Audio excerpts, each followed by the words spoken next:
That's in the participants menu, and at the bottom somewhere there it says raise hand, and Liesl will moderate this. So if you raise your hand, she will come to you to ask a question and direct unmuting yourself.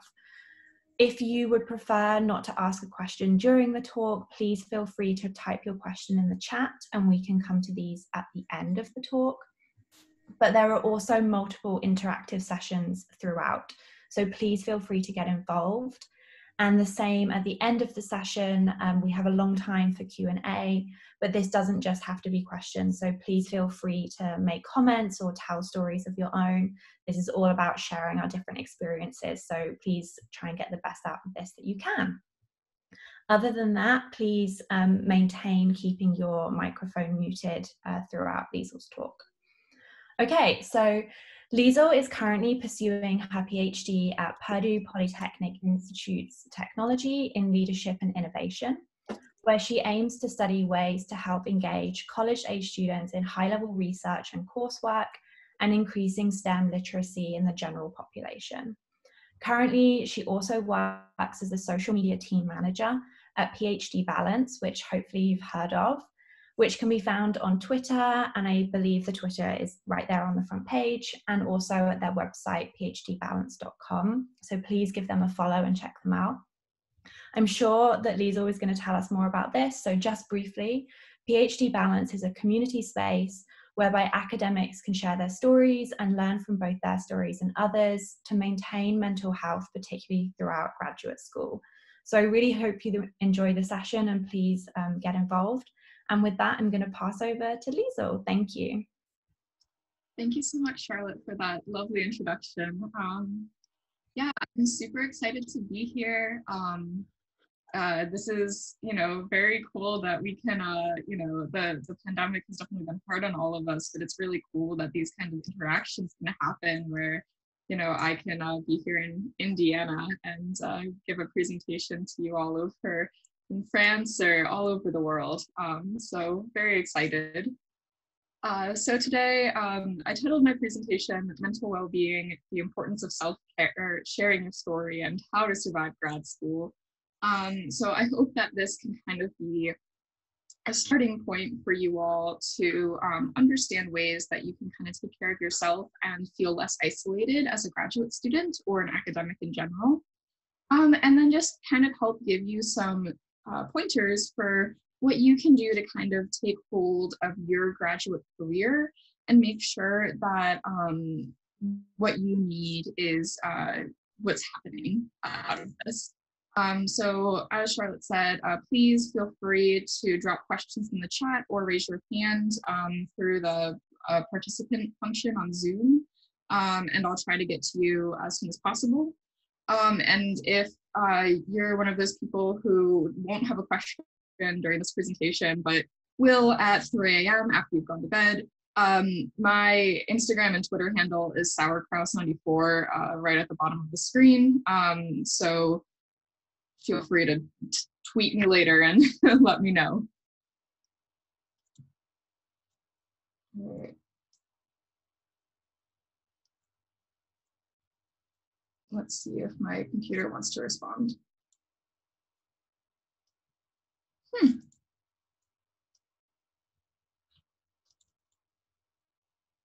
Maybe not.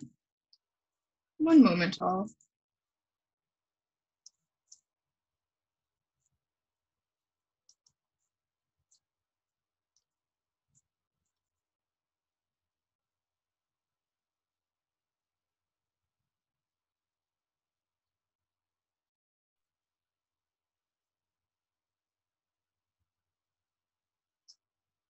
All right, it looks like my presentation has gone away. So one moment while I find where it's gone.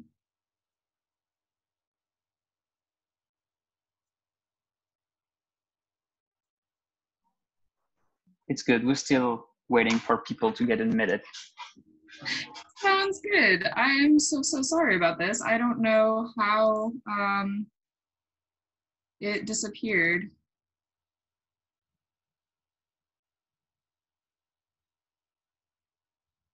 Haha.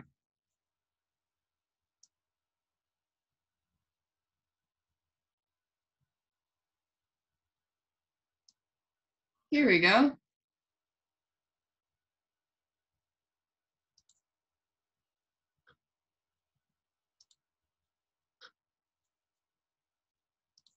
Now that's better. So let me turn on the questions again and we'll go ahead and get started. All right. For somebody who goes to the Technology Institute, you'll find that I'm always also the one struggling with technology. So I wanted to start off with a little bit, you know, we give the technical bios of people at the beginning of presentations, but I wanted to tell you a little bit more about myself, not just from a technical background, but from a humanistic standpoint. So I got my bachelor's in electrical engineering and then my master's in biomedical engineering. And then I really decided that I loved teaching engineering. That was my strong point and where I found my passion. So that's what I'm pursuing my PhD in, is STEM education. And I really see myself as a STEM educator.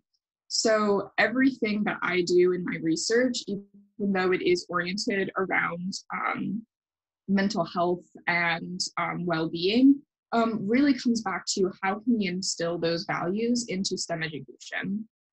Part of what makes me who I am as a STEM educator is that I love dogs and I love caring for dogs.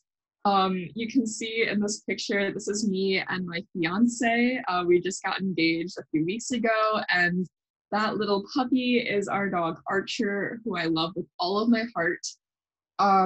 But something about Archer is that he actually has anxiety. He is a very anxious dog, and while I work with a Labradoodle breeder and take care of dogs every day and have trained dogs in the past, I have never worked with a dog that is anxious and has behavioral problems around that. So something that I've really been trying to work on recently is learning more about how dog psychology works. And that has actually led me a lot to more of the human psychology behind making sure that people are in a safe space when they're learning, because that actually makes it so that they learn better and they can do more amazing things.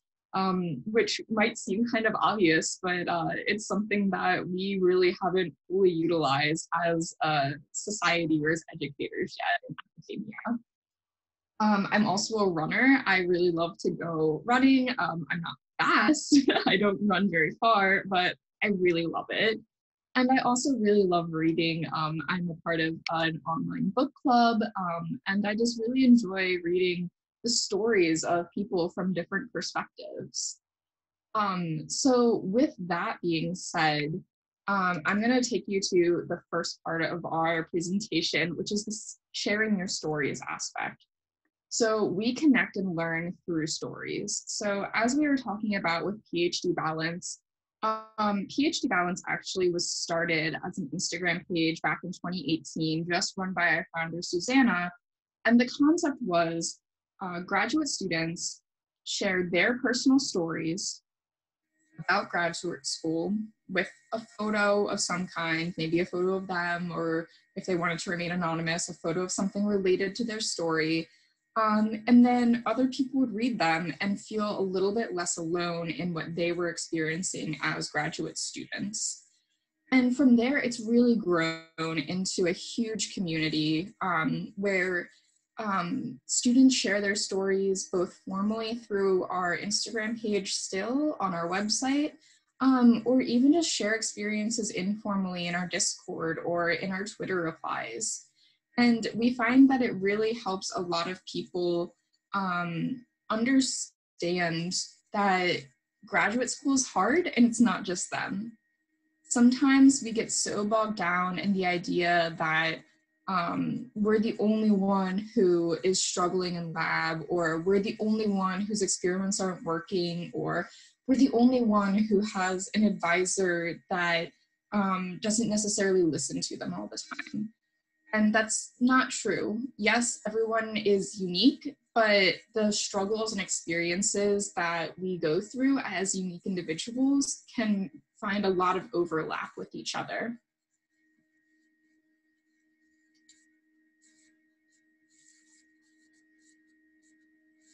So we learn from from sharing and listening to stories. So that means that while, we just talked about how it's really beneficial to the listener to understand that they're not alone, it is also really beneficial to the person that is sharing their story. It can be a form of catharsis. And it also is a way for you to put down into words what kind of is happening to you. So I'll give an example of my story.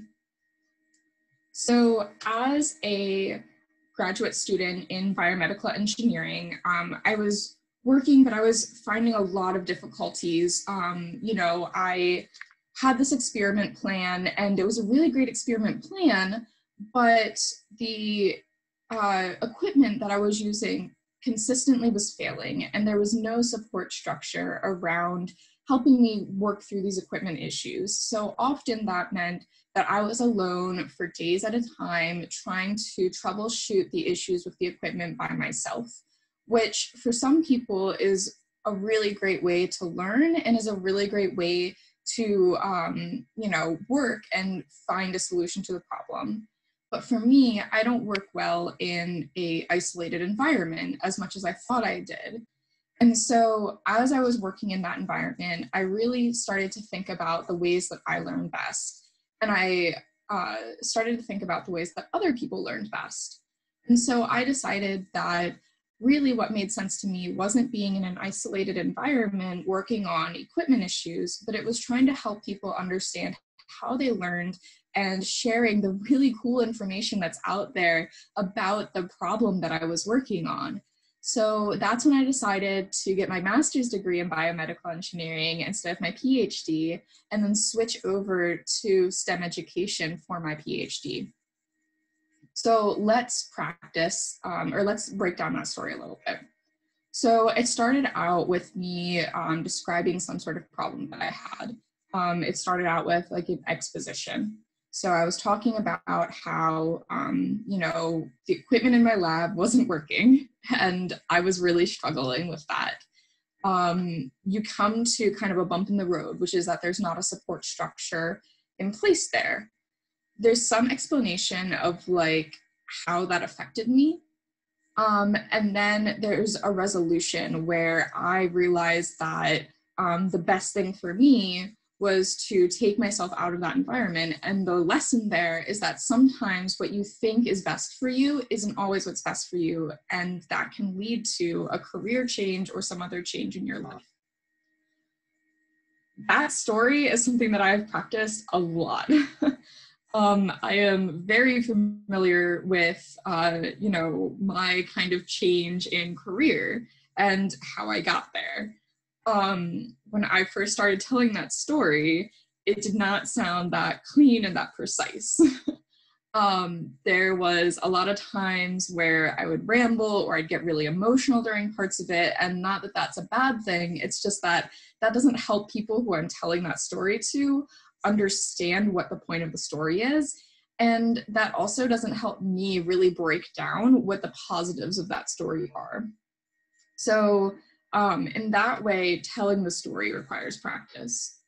However, listening to the story also requires practice. I'm sure that there are some of you out there who are thinking, like, that was a terrible story. What do I tell her? And that's fine. You can think it's a terrible story. The idea is like not telling the person telling the story, that sucked. It's more thinking about like, how can we give positive feedback about what could make that story better?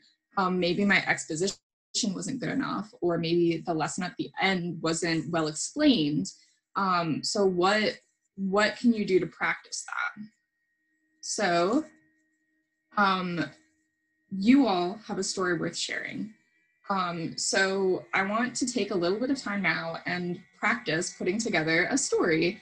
And then we'll kind of as a group do a practice on both telling and listening. So this is the time now where if you're like, oh, I was just expecting to sit here and listen to Liesl, I'm gonna ask you to do some work. So I'm gonna go through this, and then I'll give you 2 minutes. I'll time it, don't worry. I won't leave you hanging a second longer. and think about the answers to these questions for yourself. So what is one lesson that you have learned? So kind of start with the end goal in mind. What have you learned in your life? Something. And this doesn't have to be like a huge, like major revelation about anything. It could be like sharing is caring and how you learned that you should share. It can be something very basic. Next, what was the turning point for you? So how did you learn this lesson? What made you rethink this? So were you in elementary school and you weren't sharing a toy, and so a bully hit you on the head with a stick and so you decided to share? Was that your turning point? Maybe. So kind of what was that turning point for you that led you to the lesson that you learned? And then finally, what were the events leading up to it? So in my sharing example, you know, you had a truck that you were playing with, a toy truck, and another kid on the playground really wanted the truck and asked to play with it too, and you didn't listen to them and you said no and ran away. So again, we think with the end in mind. What is a lesson that you learned? What was the turning point that led you to that lesson? And then what were the events that were leading up to it? So now, as promised, I'm getting out my phone to set a 2-minute timer. And I want you, get out a piece of scratch paper, open up a note on your laptop or computer, and kind of take some notes on this. And go.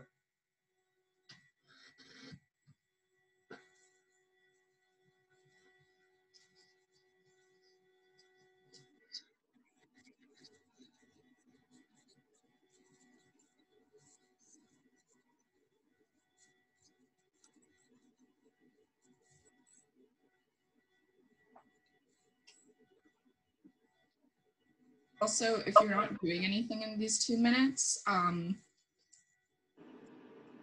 am a teacher educator, and so I'm totally fine sitting in silence for as long as we need to. I can play that game, so.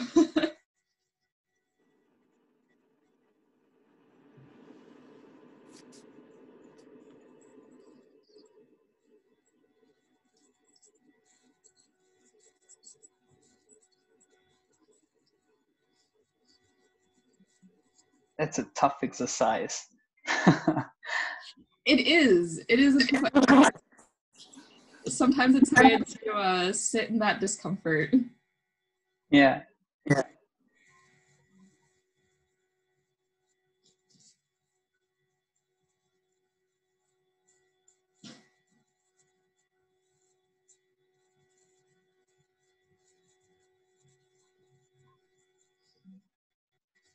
Remember, it doesn't have to be a groundbreaking lesson.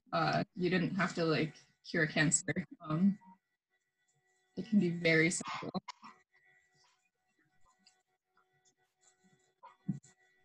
I think I can start if it's okay, or I don't know if the 2 minutes are up.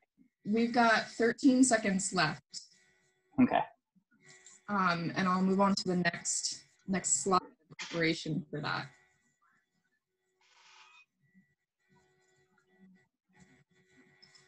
All right, that's it. So Matthew has volunteered to start us out, but real quick before that, I have some rules. So first, the storyteller. Remember that you're going to want to define your story end. So that's what we were just taking notes on. You've already figured out your path. Think about when you're telling your story, what resources you used along the way. So, if that was just thinking things out, or if you specifically went to somebody and talked things out, any resources there. Make it relatable to others. So if you start using a bunch of jargon that I don't know, I'll kind of go and remind you that I don't know what you're talking about. And then finally, there's no judgment here, so don't judge us, we won't judge you. So that's for the storyteller. For everyone else who is not telling a story, you are a listener, so pay attention. We're gonna have a time where you can ask questions. I want you to take some notes on that same, wherever you were taking notes before, on themes that were brought up during the story. Afterwards, if we don't understand, we'll check for understanding.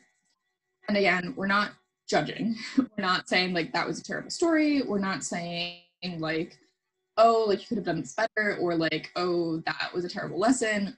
No judgment here. Great. So with that all being said, we'll start with Matthew, and then I'll take one more. So if you are like, ooh, I can do this, I want to be brave and be a storyteller, when we're done with Matthew, just raise your hand on the Zoom function, and you can go next. All right.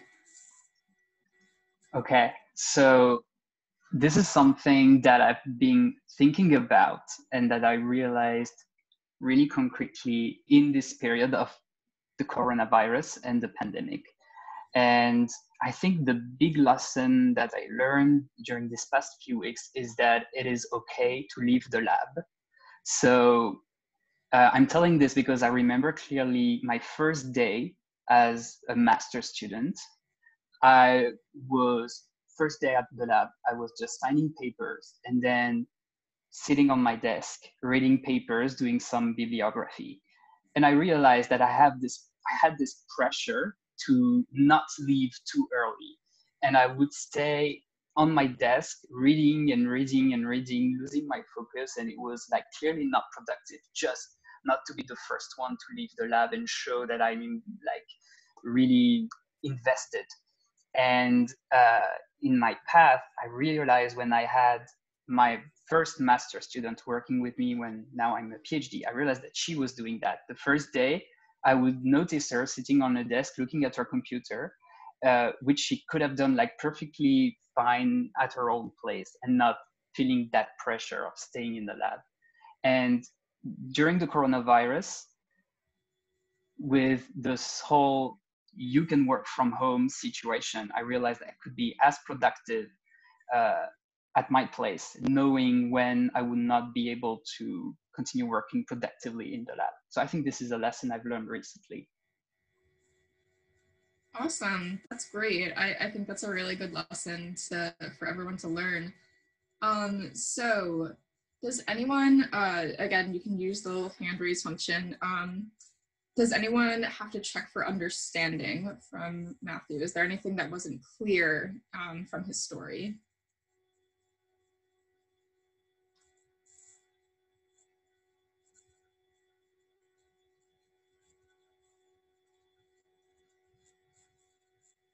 Okay.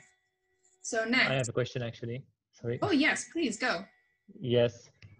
Matthew, like I just have a question for you. You think when this, like hopefully all the corona and COVID problem will end, do you think this pressure will come back? I think it's tough. We'll see in hopefully a few months. No, but I think some of the pressure will be off. Another pressure that I can see forthcoming on me is that I'm at the end of my PhD. And I think this will push me to stay more in the lab. But I think I will be more aware when I hit my limits to stay in the lab and say, okay, it's not good for me to stay here any longer. I can finish peacefully at my place and it's fine. It's just fine. Okay. Excellent question on clarification there, and excellent response. Are there any other questions that we have for Matthew or any checking for understanding that we want to do here? Yeah, maybe Mathieu, I could ask you a question actually. I'm interested to know whether you think that that pressure comes from you, like from yourself entirely, or whether you think that that's a pressure that you think other people are judging or your boss is judging the hours that you spend in the lab, or maybe a combination of the two, but like for you personally. No, it's completely something that I put on myself, I think. Especially when you're first year or intern, you feel like you have to prove something. And so you want to show that you're a hard worker, you know? Yeah. Awesome, that's really good. So I want to point out a theme there. We talked about the motivation for the pressure that was being felt. So we were asking if it was an internal or external motivation, which is a really, really good clarification and question to ask there. Because maybe Matthew would have handled it differently if it was an external motivator where an advisor or a boss was telling you, like, you need to be in the lab 8 hours a day, and Matthew's like, I am just reading papers all day. I can do this on my couch, with a cup of hot coffee or something, and I'll be much better off. Maybe you would have had a conversation with your boss at that point, or laid out a list of expectations for your boss rather than kind of internalizing and thinking about, like, what can I safely do at home and what can I safely do in the lab. All right. Is there one more? I see somebody has unmuted themselves. Hugo, do you have anything to add?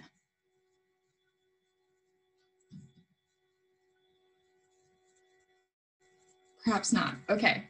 So next, if somebody would like to raise their hand to tell their story. And again, I can play the waiting game, so.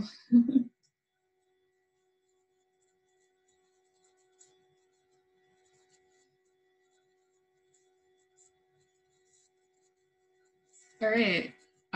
Yazan, I believe. Yes, the same who asked the question. Oh, hi. Yeah. Yeah, so yeah, please go ahead, tell your story.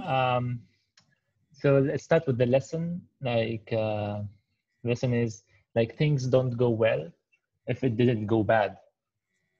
Like, I don't know if it's clear what I mean. I don't know if I put it. Do you understand? No. Tell your story and hopefully we'll understand from that.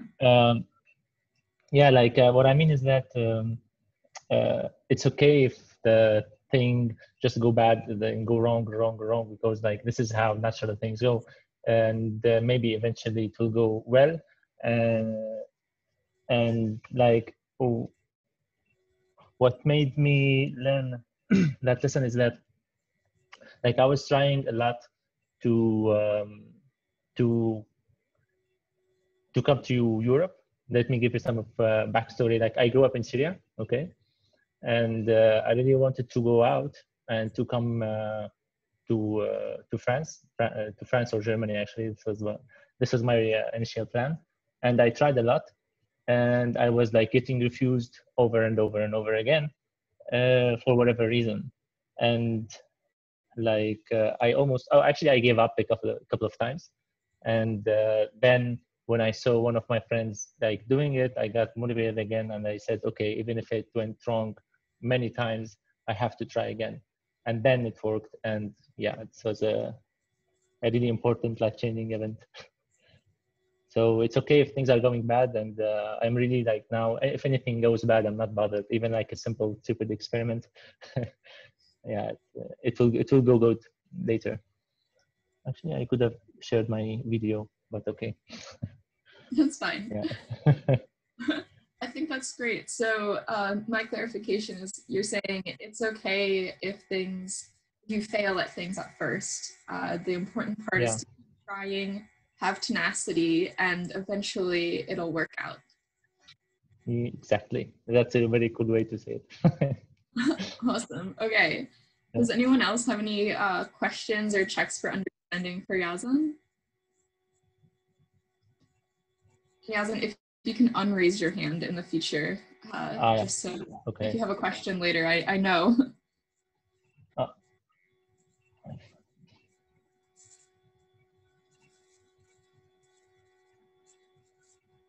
All right, I want at least one person to ask a question of Yazan before I move on.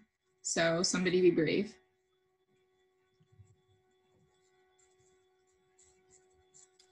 I have one little question. Yeah. Yes. So the last time that you managed to come to Europe, did you regret to stop trying the previous times? Or do you think it was good for your health, like mental health, to stop at some point? I didn't get it. Like, when I was failing, did I feel that it's good that I stopped after failing? No, like if at the end you managed to achieve your goal. So do you regret having stopped before? Do you regret of having stopped at some point? Yes, I regret that I stopped and gave up because I wasted some time. So yes, I still regret that. Okay. Thank you for being brave enough to share that, Yazan. I think it's hard to admit when we regret something, and it's hard to look back. And that was an excellent question to learn more from, so that maybe as we move forward and we're approaching failures, we know that it's okay and we can move forward and find success. Thank you. So that was really great. So hopefully that helped all of you kind of see like how being a storyteller can be really beneficial and how being a listener can be really beneficial. And I encourage all of you, if you found this helpful, we're always looking for new stories at PhD Balance. So definitely reach out to us and share your own story. You could really help inspire somebody else who is struggling. You know, Susanna, when she started this, has said she made PhD Balance for the person that that was coming after her. She wished that PhD Balance had been in her life when she was starting graduate student. You know, she just hoped that she could provide that kind of support for the people who were coming after her. So in a lot of ways, I hope that you all will consider helping each other and the people who are coming after us as graduate students to really succeed in academia and in our fields. It can be important. So that being said, sharing your story is a really difficult thing sometimes.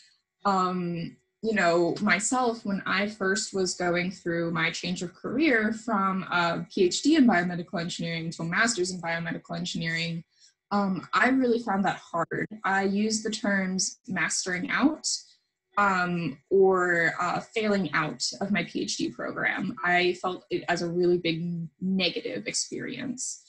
And so it was really hard for me to talk about, and it was something that I didn't want to share with a lot of people because I felt a lot of shame around it. And I've really worked to come up to a place where I'm totally fine with the decisions that I've made, and I feel like the decisions that I've made have been for the best. So that being said, you don't always have to share your story, and you don't always have to share it with everyone. Sometimes it's a safety preservation thing. You know, if your story is really sensitive or contains really personal information about yourself, maybe you don't put it on Twitter, maybe you don't sign your name to it, maybe it's not the time. So it's always important to protect yourself and protect those around you. So, you know, that also means not sharing another person's story without their permission. For example, if Yazan said, you know, this is a really difficult story for me to tell, please don't spread it, I don't want it to be public knowledge, we should all respect that, and we should make sure that we're not telling Yazan's story to the rest of the world. That's his story to tell, and it's his voice that needs to tell it when he feels safe and comfortable to do that. So share when you can, when you want to, make sure that you're putting up the protections that you need to put up. But, you know, also know that there is a support system out here for you when you're ready to tell your story and when you feel like it'll be beneficial to tell your story. So we're going to move on to kind of part 2 of this presentation. So part 2 is more about how to take care of yourself as a graduate student and get some of the support that you feel you need. So I'm going to read this quote, which is from a really great textbook called Teaching and Learning STEM by Felder and Brent, because I think that it's a great quote and it made me laugh and realize some things about academia when I first read it. It would be unthinkable to allow people to practice a skilled profession without first being trained for it, especially if their mistakes could cause harm to others, unless they are college faculty members. So what does this quote mean? Let's break it down a little bit. So if you're going to the doctor, you expect that your doctor has been trained, you know, they've gone to med school, they've done their residency and their internship, they've graduated from an accredited medical institution and are now prepared to practice medicine. That is the expectation. You know, there's kind of 8 to 10 years of specific medical training that they're receiving before they can treat you for whatever ailment you may have.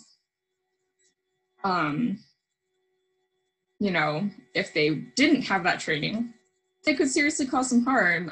I don't want somebody who's never done surgery before and has never had any training in surgery to perform a surgery on me. I just don't want that. You know, if you're getting a tattoo, you're expecting that the person who is giving your tattoo has had some sort of art lesson, skill. They have, you know, in some way, you know, learned how to give a tattoo and draw on skin before. Again, I don't want somebody using whatever they have at hand to give me a tattoo. So this all makes sense, right? But when we think about college faculty members, their job is to train us to be better scientists, engineers, technologists, thinkers, mathematicians. Their job is to be our mentor and our guide through our graduate school experience. But what have they been trained to do? They have been trained to run their own experiments. They've been trained to write papers. They've been trained to find problems in science or technology or anything like that. They've been trained to design experiments. They haven't been trained to be our mentor. They haven't been trained to teach us or to guide us in any kind of way. Unless they specifically go seek out that training for themselves, but that's not a requirement. When you think about applying for a tenure track position, at least here in the States, they're looking at grants that you've won, they're looking at how many publications you have, they're not looking at your graduate students that you've worked with appreciate you as a mentor, have your students found success places. Those aren't criteria. So what does that mean for us when we're now working under these people who might be really great scientists or really great people and leaders in their field, but they don't necessarily know how to manage us as people on a day-to-day basis? So basically, how do you get the support you need? So I'm gonna set a timer for 30 seconds and you guys are going to jot down, think about, currently, how you are getting the support that you need as trainees or as students, all right? So starting now.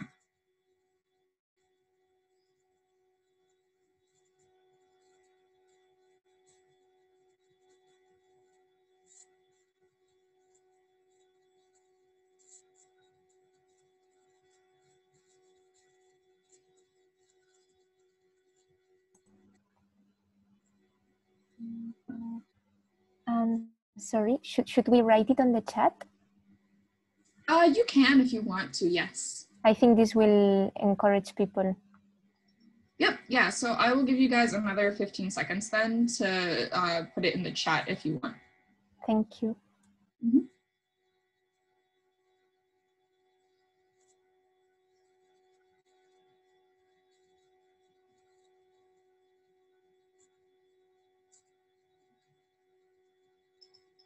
All right, that was 15 seconds. So 45 seconds total. So finish whatever you might be typing.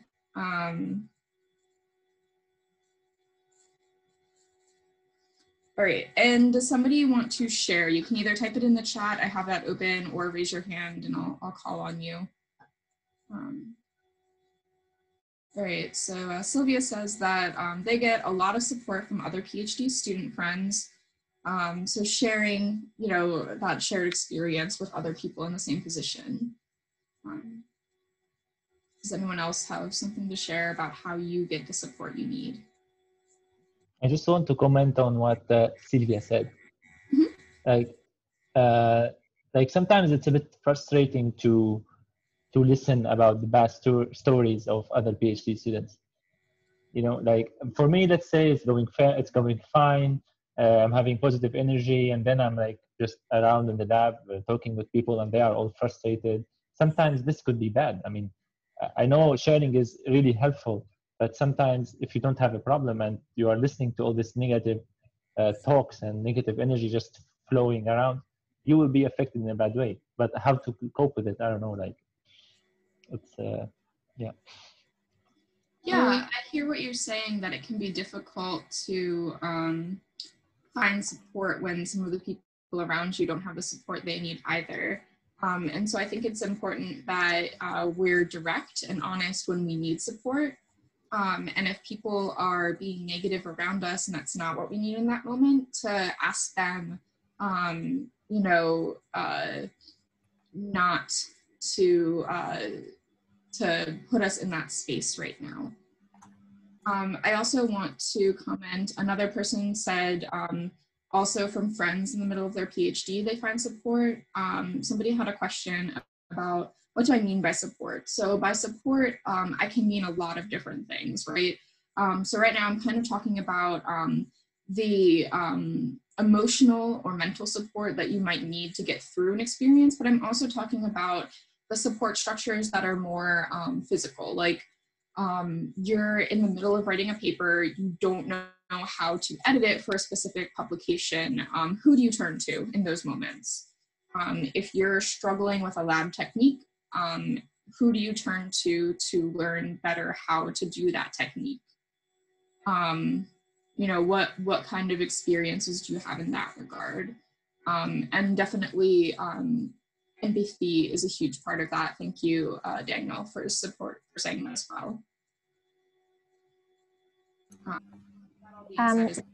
Yes. Mm-hmm. Yes, sorry, can I add something to that? Yeah. So, thank you. So, in fact, answering to your question or to your comment, yes, Dan, for me, I think we are all, when I'm saying we are all going through the same, I mean, we know this is a hard path that also gives a lot of satisfaction in the end. But we are all going through ups and downs. And maybe when I'm up, you're down, but maybe when I'm down, you're up. Or maybe we are both up, both down. But what I'm saying is the whole experience itself, we are feeling very similar things. I'm talking personally, professionally, sharing difficulties technically at the lab, but also personally with people from the lab, or, you know, so it's a lot of common things that we share. And when I'm saying that my friends are a big support, is because indeed, just sharing my story, listening what they tell me, even me listening to them, I'm constantly learning and getting a lot of support from them. So that's it. I mean, yeah. So what I'm understanding is it's not necessarily that we're all experiencing exactly the same thing. You know, we all are, again, unique individuals, but especially if you're in the same program or department, you probably understand, you know, the kinds of things that are expected of you, whether it's you're all going through comps or quals at the same time, or you're all writing your prelim at the same time. Yes, you'll each have your own individual struggles or your own individual highs in terms of those things, but you're all reaching towards the same goal at that time. So this is all really great. So one person that I didn't really hear mentioned is from your advisor. So let's talk a little bit more about that. So sometimes our advisor is the one that we need to be turning to specifically for support or help. And figuring out how we can turn to them can be difficult.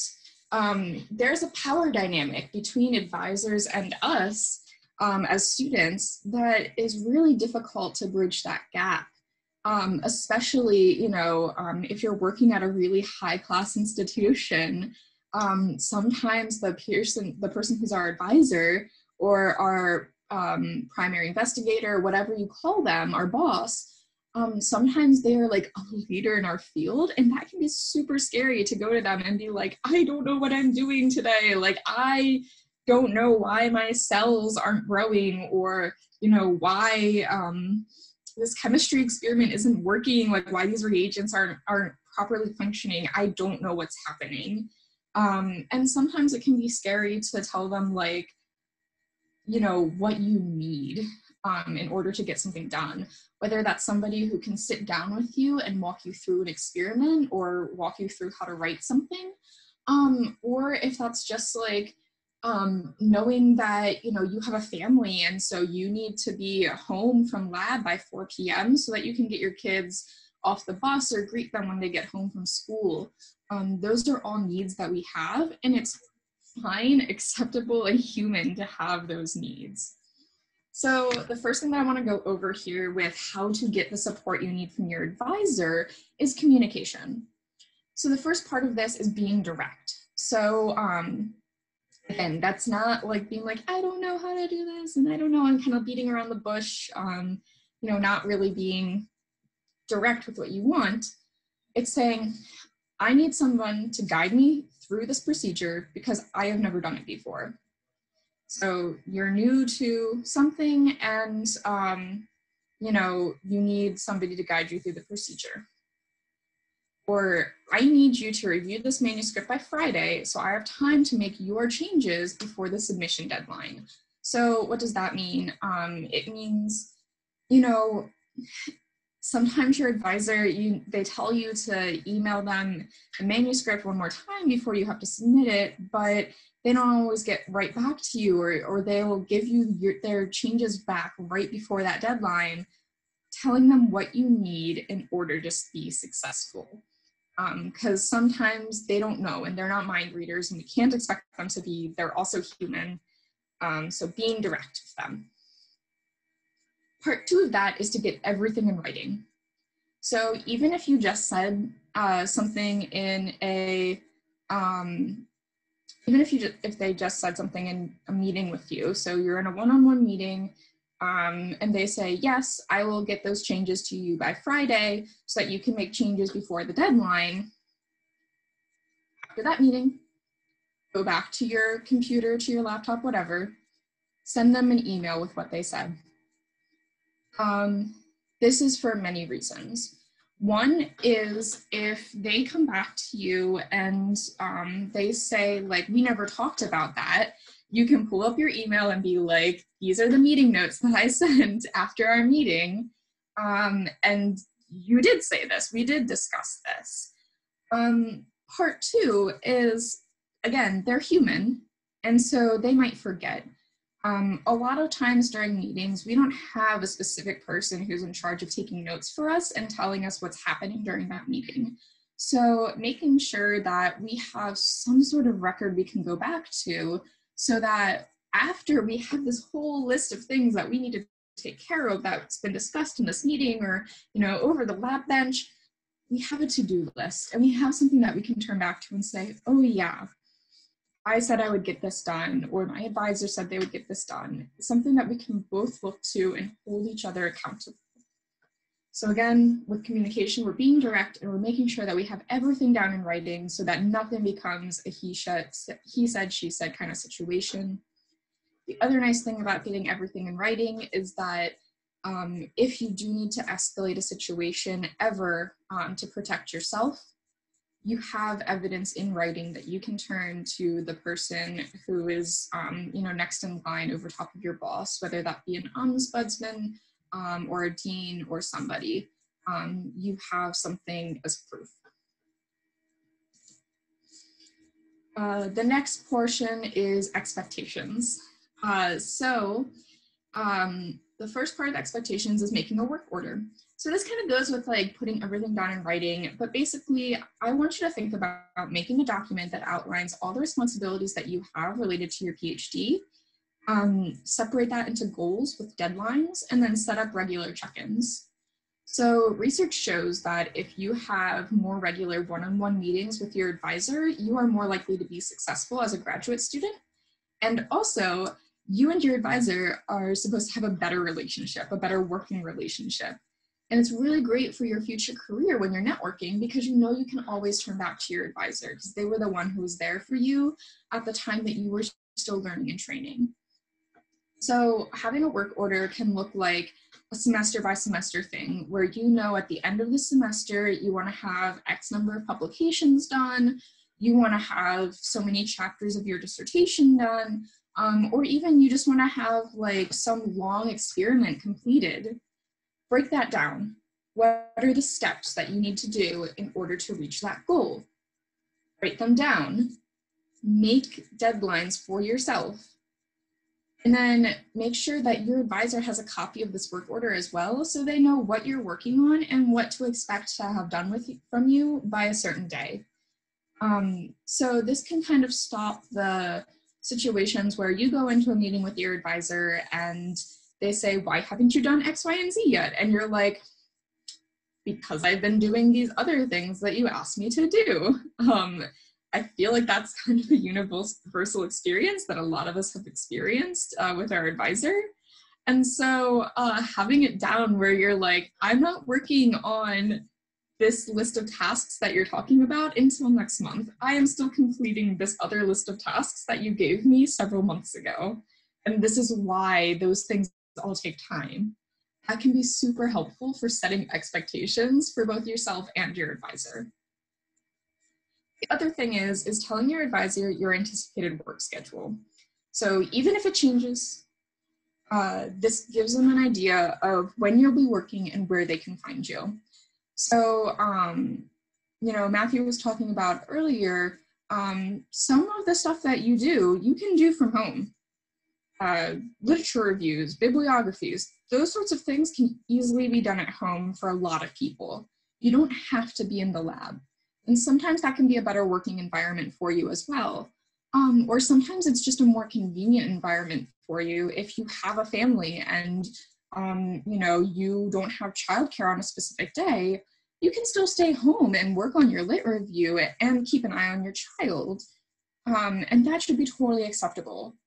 So make sure that you tell your boss, like, hey, like, my experiments only take 2 hours to run, so I'm only going to be in here on Tuesdays and Thursdays to run those experiments. Monday, Wednesday, Friday, I'm going to be working from home from the hours of 8 a.m. to 5 p.m.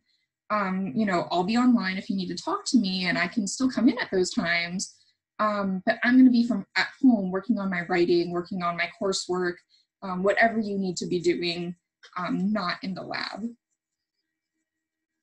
So yeah, that's kind of setting expectations for each other. And then the last part here is honesty. So the first thing I want you to do is to be honest with yourself and learn to say no. So you cannot do it all. As much as we'd all like to tell each other that, we simply can't. So I want you to know when, be honest with yourself and be honest with your advisor when you can't take on any more tasks. Part of that can be looking back at that work order that you've kind of set up and saying, listen, like, I'm already at like 100% time in terms of all of these tasks that you've given me. And on what you're asking me to do, I need you to take one of these items off of my list. And that's a really reasonable way to look at the expectations that both of you are setting for each other and be honest with each other about what kind of workloads we have. Additionally, I want you to really work on holding each other accountable. So when you agree to have something done by a certain day or time, try to have it done by that day or time. Now, let's say that, you know, you agreed to have an experiment done by a certain day and time, and the equipment that you need to do that experiment on breaks, and the person who's in charge of repairing it can't come out for several days. Tell your advisor that, be honest with them, say, hey, I know I had this, was supposed to be done by Friday at 5, but you know, the machine's been down all week. I'm gonna need another week to do this because that's just how things are. But you know, try as much as possible to hold yourself to those kinds of deadlines that you're setting for yourself and telling your advisor about. That makes you more of a reliable person, and it makes it so that you have expectations set for yourself as a worker. Additionally, that means hold your advisor accountable for things. If they say that they're going to have revisions done for you on a paper by Friday at 5, and it's Saturday at 6 p.m. and you still haven't heard anything from your advisor, it's totally acceptable to, one, email them or text them or however you communicate with them. Ask them like, hey, you said you were going to have these things done by Friday at 5. It's been a full 24 hours later. Like, are you going to be able to get them done today or tomorrow? If they still don't get back to you, it's totally reasonable to then follow up and say, hey, we have a deadline to turn these in by Tuesday at end of day. If I don't hear from you by Monday morning with your revisions, I'm going to assume that you have no revisions for me, and I'm going to submit it so that it's on time. That should kind of put the fear of God in them. You are a researcher and a valid member of whatever project they're asking you to do. So if that's something where like they give you nothing, don't wait for them to give you something after you've contacted them twice. Go ahead and submit it. You've let them know in paper, like in writing, like, if I don't hear back from you, this is what the assumption that I'm making, and this is the action that's going to follow. And if they come back and are angry with you about that, be like, hey, like, you didn't hold up your end of the bargain. We're a partnership in this, and we need to hold each other accountable. I have been working and giving you things on time or telling you when things can't be done on time for an entire semester, an entire year, however long. You need to give me that same respect. And that's totally reasonable to ask for. Now, this isn't to say that for some of your advisors, you're not going to get pushback. But if you're doing all of these things in a respectful manner, any reasonable advisor or boss or PI or whoever should be able to respect you when you have to push back and stand up for yourself. If they're not, consider taking it up a level, going to an ombudsman, going to a dean, and saying, hey, this is everything that I've been doing. I've been working really hard to try and make this work. I'm not getting what I need out of this. I'm going forward from there. Or consider switching labs, which is easier said than done, but think about it.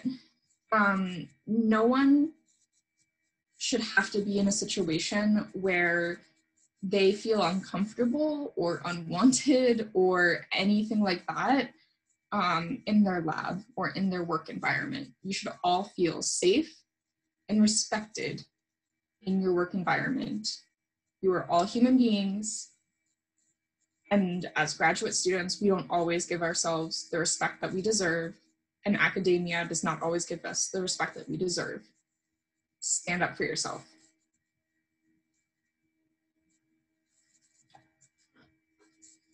So, that being said, let's practice, because again, this can be really scary and it's hard. So what I'm gonna do is I'm gonna read out 2 practice situations, and after each one, I'll give you 30 seconds on the clock to think about how you'd respond, and then I'll ask people to raise their hands or type in the chat how they would respond in this situation.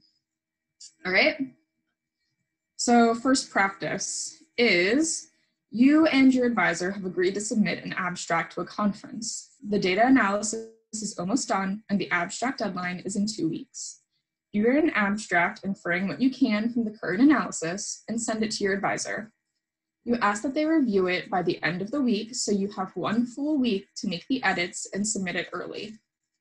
They do not contact you at week's end or at the start of the next week. What do you do? So 30 seconds on the clock to think about it, and then I'll ask for volunteers.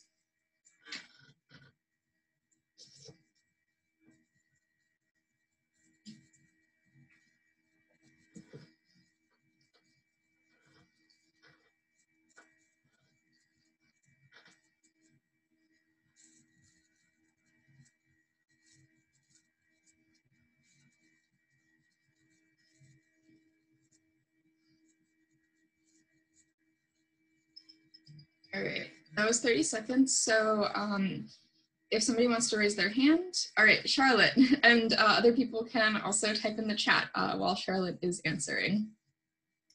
Yeah, for me, I think that this would largely depend on how comfortable I felt knocking on my advisor's door and literally going to see them in person.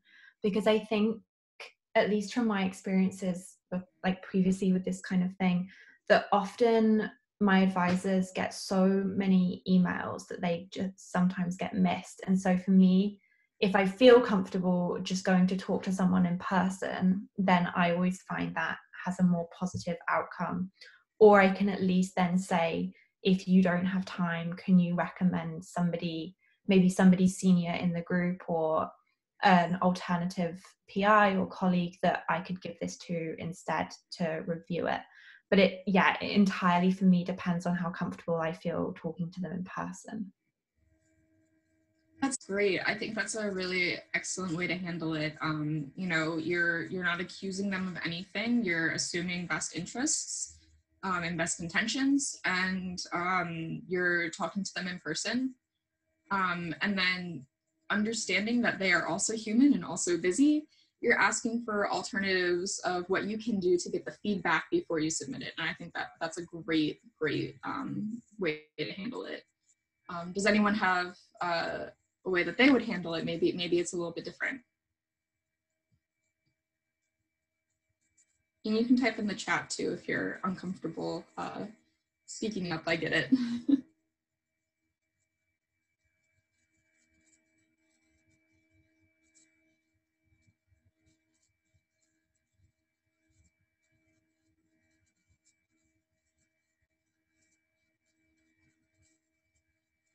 All right. So I would just encourage you to think about what would happen if you were in this situation in the coming days, because this is not an uncommon situation to find yourself in as an academic. And you know, something that I do in this situation is I give it to my fiance and his mom, because his mom is an English professor. And I say, hey, can you read this over, make sure the grammar and everything is correct? Then I contact my advisor again and say, hey, I had these other 2 people read over it for grammar. They gave me these few corrections. So I've made a few more revisions. Here it is again. Do you have any comments before I submit it? My advisor and I also have a very different relationship than most. But this works really well for me. All right. So this is another practice. So again, I will read it out loud. I will give you 30 seconds to think. And then I'll ask for people to raise their hand, or you can type in the chat and just kind of tell me how you would approach this. All right, so you have a biology undergraduate degree and just started graduate school working in a wet lab. Your advisor asks you to use the new fluorescence microscope for a paper. You've never used a fluorescent microscope before, and your department doesn't offer training sessions on the new equipment. What do you do? So 30 seconds on the clock. Go.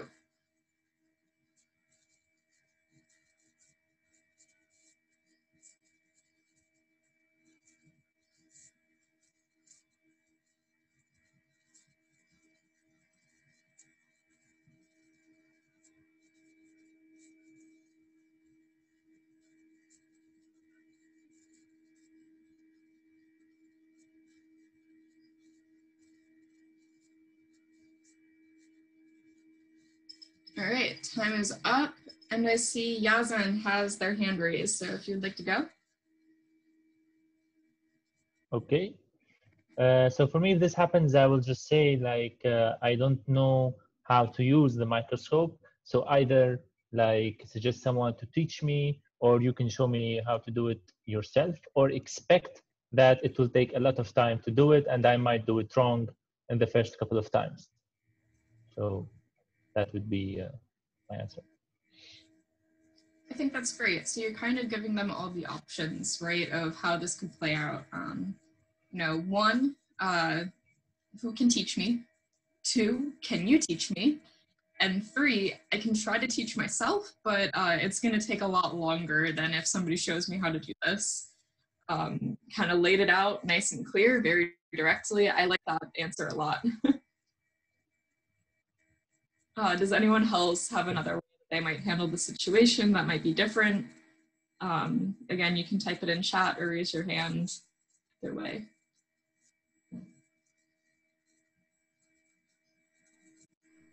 Yeah, I think I would try to lure my advisor into doing the experiment with me, because I think it would be a cool way to involve them and share responsibility if something explodes or something. Yeah, I like that. Like, hey, can you do this with me? I'd like some of your hands-on expertise for this one. And then, you know, if they break the microscope, it's on them. And you know how to not break it for next time. I think that's great. And I would definitely always suggest, especially if it's something where you have to reserve time on a machine because it's the one machine in the department, that you reach out and tell somebody first rather than just going in and trying to figure it out yourself. Simply because stuff like that can happen. And you don't want to be the one who's responsible for breaking it. And then when you get asked, like, why did you break it? It's a lot easier if you tell somebody, I don't know what I'm doing first. And then if they still tell you to go figure it out and you break it, and they come back to you and say, why did you break it? You can be like, I told you I didn't know what I was doing. You made me go do this. Like, this isn't, like, I don't know what you were expecting here. You know, just being upfront and honest with people, I think, is always a good way to go. Any others before we move on?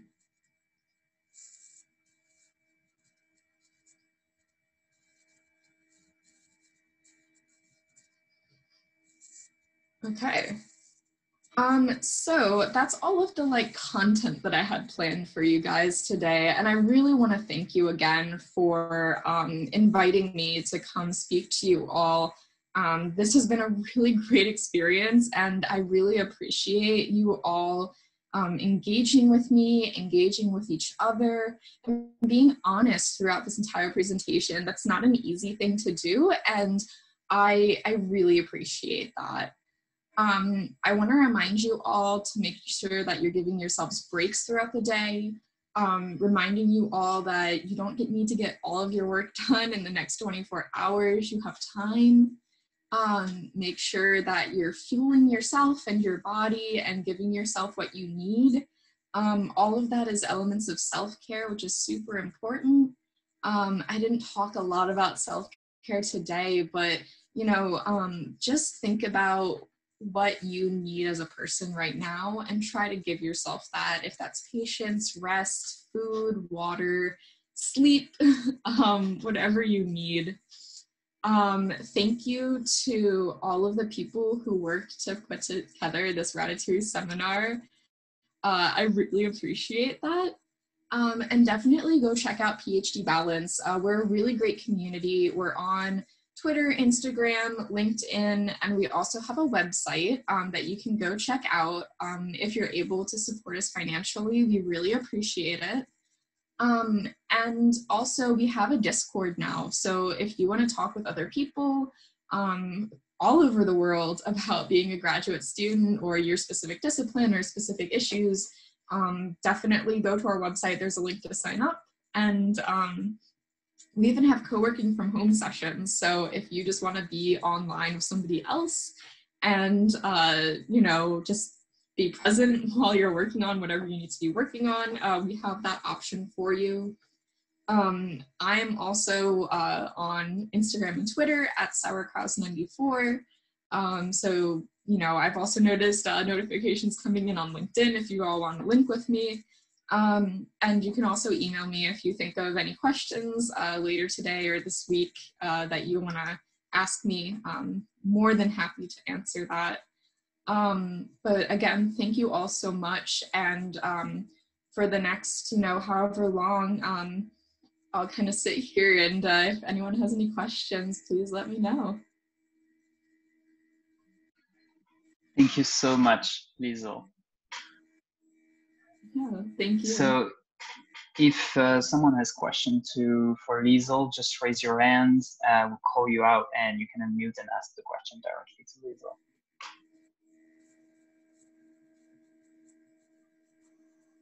Maybe I can start because I actually have one question. Yeah, so we have a lot on our minds, and it is really hard sometimes when you want to tell your story, to find the starting point. Like, when did I started to feel this and have this stress and anxiety, and for what reason? So how would you advise to solve that problem? And maybe in your case, how did you find your starting point of your story? Yeah, so it is something that's really difficult to do. And I think that this is something that can be very different for different people.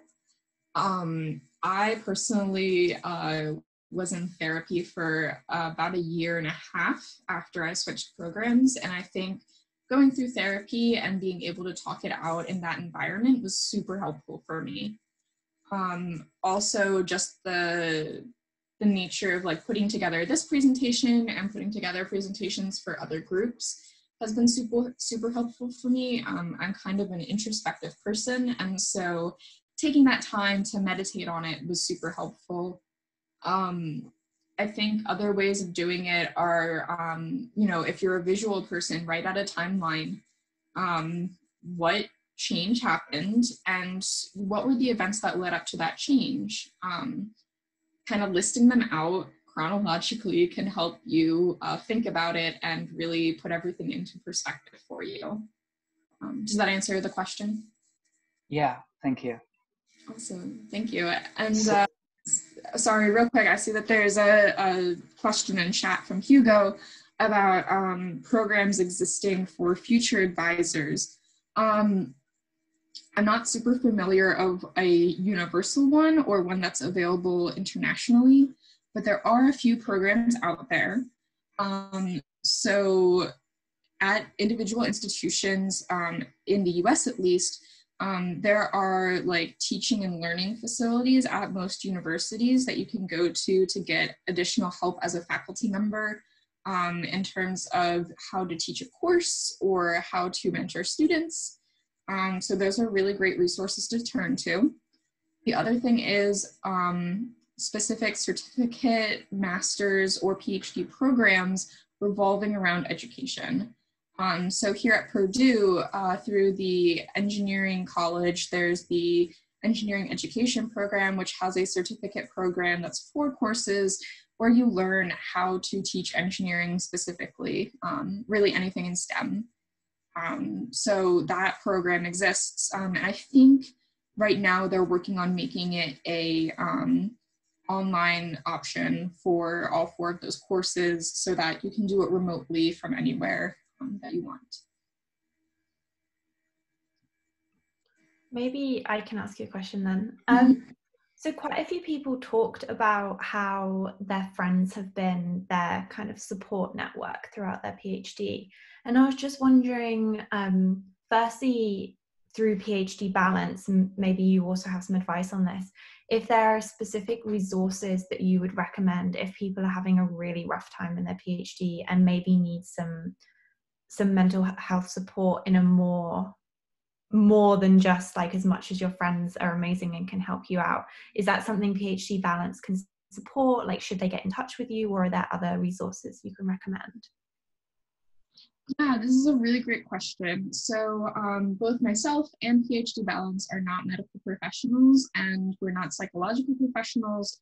So if you're at the point where you feel that that's what you need, I highly recommend going on to Psychology Today and looking for a therapist, psychologist, or counselor in your area.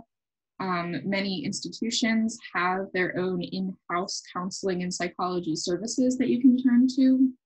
And then if you look up on Wikipedia, crisis hotlines, there is a international list. In fact, while we're chatting, I will find that list and drop it in the chat so that it is available for anyone who feels like they might need it. Because that is a very important place to go. However, if what you're looking for is just more support resources, so if you are, for example, a member of the LGBTQ+ community, and you want more information about how to navigate that space within academia, on PhD Balance's webpage, we have a resource page that has a bunch of information there about existing within academia and as part of the queer community. We're working on growing that page, and we definitely are open to suggestions about different types of resources that you may want to see on that page. So if you need professional help, seek professional help from a certified counselor, therapist, or psychologist. If you're looking for just additional resources about existing in graduate school with a mental illness or having better mental well-being, definitely turn to PhD Balance.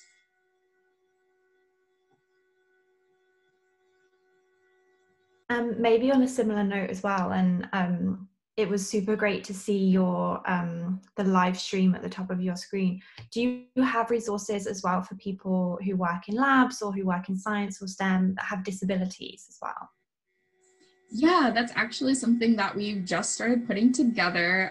We have at PhD Balance the Ideal Team, which is our diversity, equity, inclusion initiative, and that includes accessibility for us. So again, on our website, under the resources tab, there is a resource page all about accessibility that has some of the resources that you can turn to for making things more accessible for those with disabilities. And if you have a disability and want to figure out how to make things accessible for yourself and being an advocate for yourself, there are resources for that as well. Definitely, we want to try and help make science and education accessible to everyone.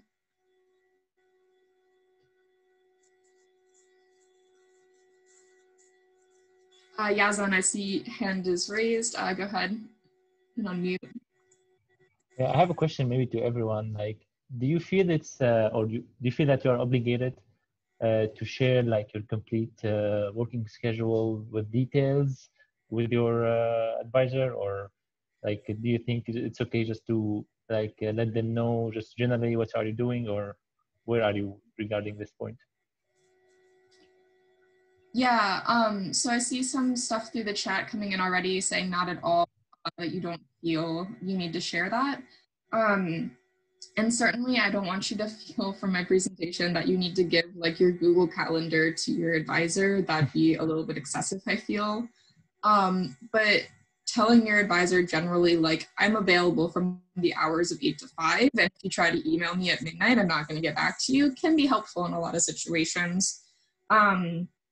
Especially if your advisor is somebody that may not be respecting your working hours and expecting you to put in additional time. So that piece of advice specifically is more aimed at the people who are struggling with their advisors, maybe understanding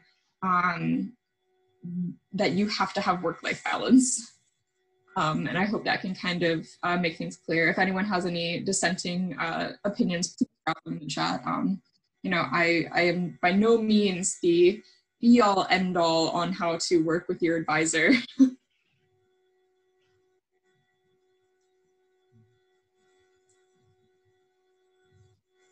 think it really, really depends on your supervisor. So first you need to know your supervisor, and according to how he behaves with you in terms of work and life and schedule meetings and all that, then you will decide if you need to be more strict or it's easygoing from both sides. And how do you feel about being contacted like out of working hours?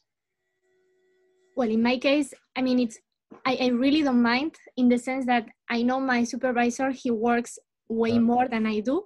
So whenever he's working, maybe at 9 at night, and he has something to tell me and he sends an email, he knows I'm not gonna answer until next morning. So that's important. Me, I don't mind he sends emails, but as long as he knows and he doesn't mind that I'm not gonna answer until next morning. And that's something we both know, and it's completely okay.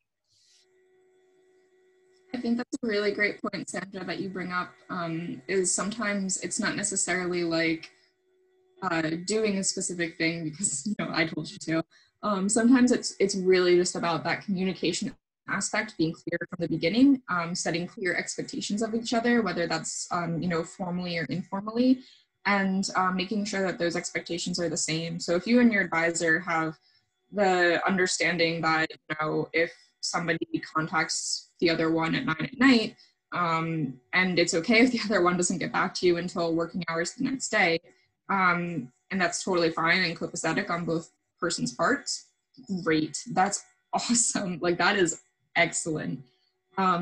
Unfortunately, not everyone has that situation, and you might need to work on some goal setting and expectation setting in that case. You have a question in the chat from Raquel. Mm-hmm. She asks, how do you suggest someone copes with micromanaging? Shall it be accepted, avoided, or try to change it? If so, how do you? Yeah, again, I am gonna add that caveat of it really depends on your relationship with your advisor. But I think, you know, from my personal experience, I wouldn't handle micromanaging to a certain point.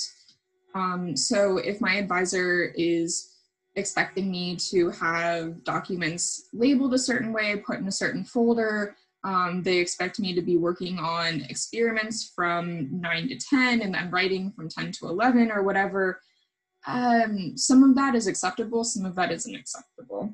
So if it's micromanaging in terms of keeping everything in the lab organized because you guys have a really big lab, or just that's how your advisor and most of the students best will function, I'd say kind of roll with it.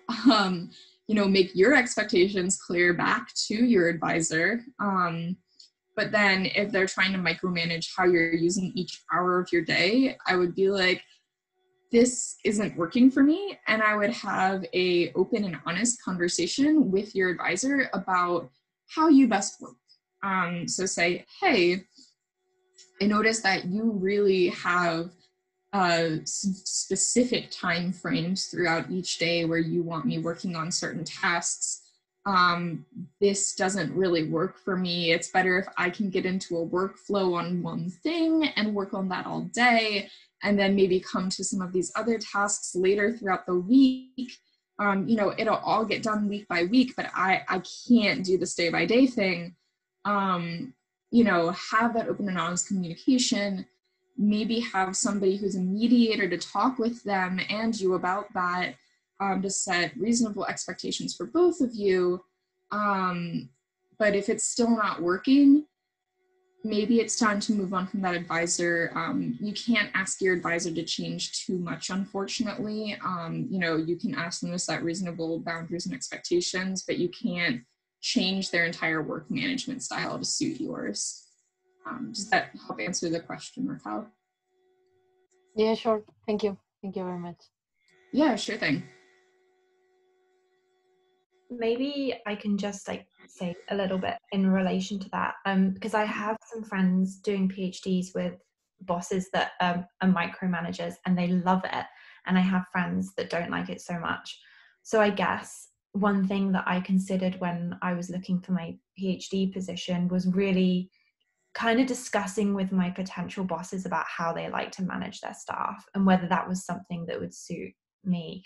And I think there was, I mean, I don't know if I did it the best way, but I think there's like good ways to be able to ask, like, how often do you meet with your employees? What's your kind of expectation with planning? And at least from my experience, that was something that was important to me when I was looking for lab positions. Yeah, Charlotte, I think that's great.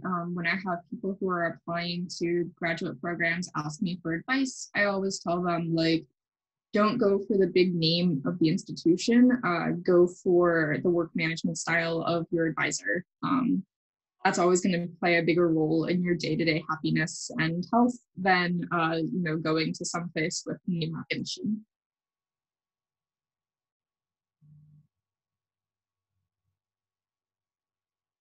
Are there any other questions that I can answer today?